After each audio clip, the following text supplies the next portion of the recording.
Güzel. Akabinde Kosem pun berkata, bagus, kita harus menemukan Fariye Sultan.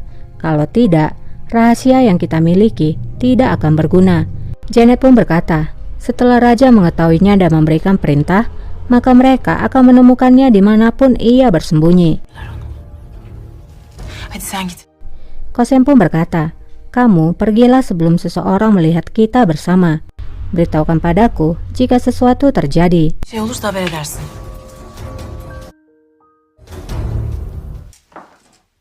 Senin ne iş? Kosem kembali ke ruangannya. Rupanya di dalam ada Katerina. Kosem pun berkata, apa yang kamu lakukan di sini?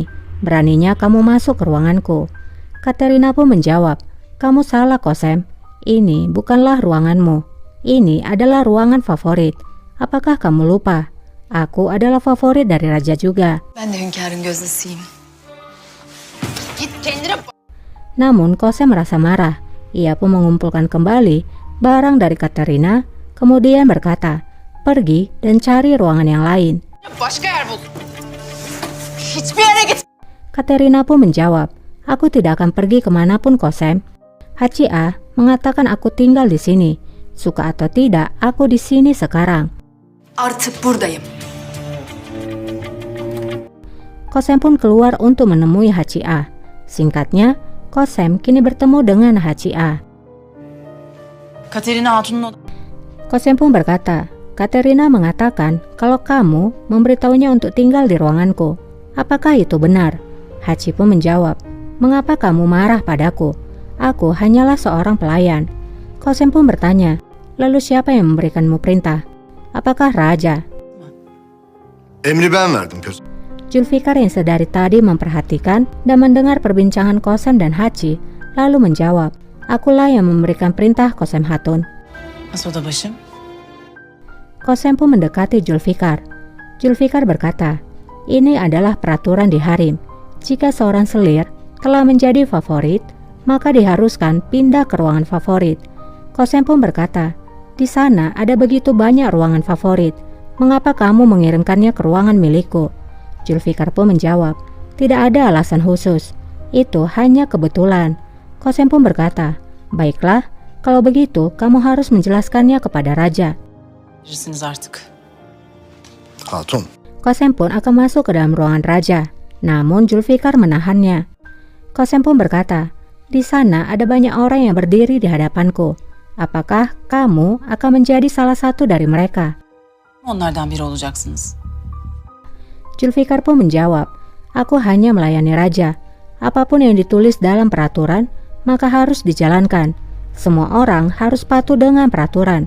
Kalau tidak, bagaimana aku bisa melindungi raja? Kosem pun menjawab, kamu harusnya melindunginya dari yang lain, bukan diriku. Hatun. Kosem lalu memaksa untuk masuk. Hatun. Kosem pun tiba di ruangan raja. Zulfikar juga ikut bersamanya. Zulfikar berkata, maafkan aku raja, karena aku tidak bisa menghentikannya. Size mani olamadım. Raja pun menyuruh Zulfikar untuk keluar. Raja lalu berkata pada Kosem, ada apa Kosem? Apakah ada masalah?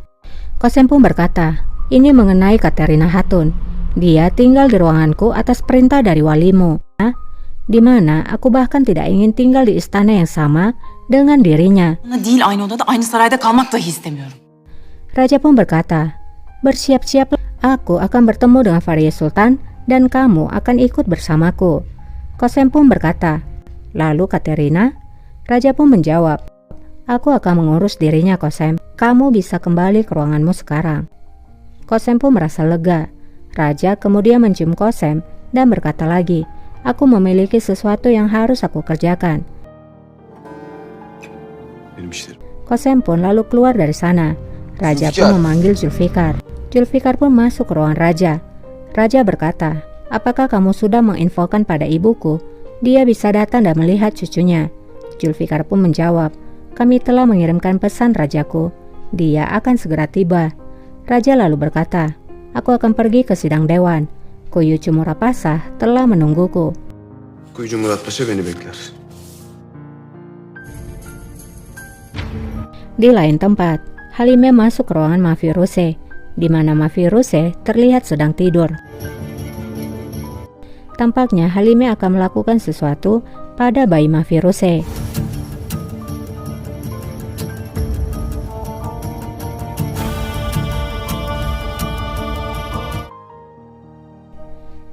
Di lorong istana, Handan telah tiba dan akan menuju ke ruangan Mafiruse.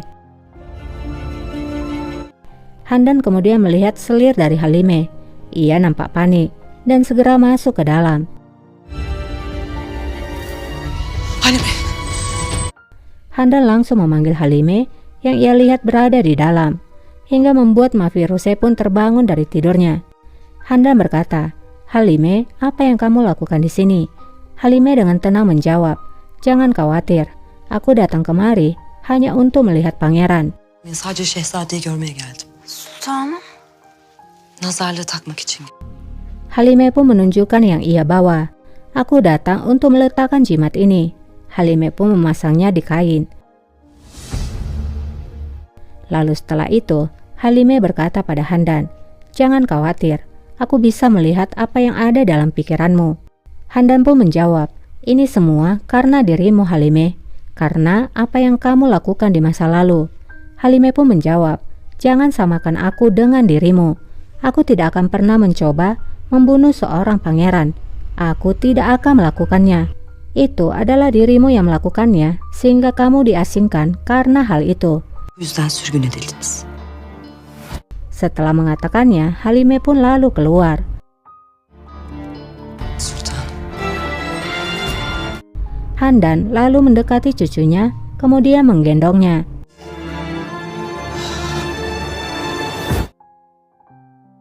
Di sidang dewan, Murad Pasha mengucapkan selamat atas lahirnya Pangeran Osman. Semoga Tuhan memberkati Pangeran Osman. İnşallah Murat Paşa. Raja pun berkata lagi, dia akan menjadi seperti namanya. Dia akan menjadi pejuang yang pemberani seperti kakek buyutnya. Murad pun berkata, "Jika kamu mengizinkan, maka aku ingin memberikan hadiah." Raja pun mengizinkannya. Seorang prajurit lalu mengambil hadiah yang berupa pedang kepada Murad. Murad lalu berkata, "Pedang ini adalah milik dari veteranku. Aku menggunakan pedang ini di saat pertempuran di Jigatvar. Kampanye terakhir nenek moyangmu, yaitu Sultan Sulaiman Han. Namanya Seyfi Zafer." Seyfi zaferdir. Raja pun memandang pedang itu dengan penuh kekaguman.